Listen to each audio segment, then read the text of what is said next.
सध्या big boss मराठीच्या घरामध्ये राकेश बापटला टॉप 5 फायनलिस्टमध्ये पाहिलं जातंय. राकेशचा परफॉर्मन्स खूपच चांगला आहे.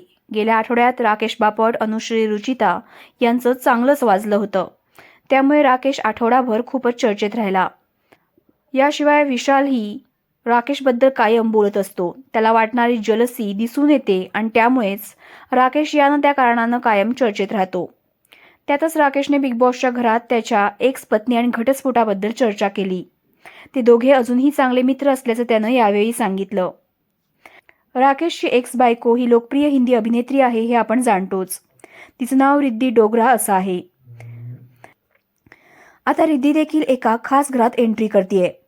पण हे घर बिग बॉस मराठीचं नसून ती एका लोकप्रिय रियालिटी शो मध्ये एंट्री करतेय. या शोचं नाव द 50 असं आहे.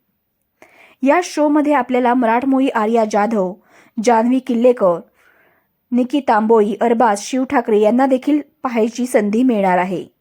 तर मग यांच्यापैकी तुमचा फेवरेट कोण आहे आणि तुम्ही द 50 या शोसाठी कोणाला पाठिंबा देणार हे कमेंटमध्ये सांगा. आणि SB मराठी एंटरटेनमेंट चॅनलला लाईक, शेअर आणि सबस्क्राईब करा.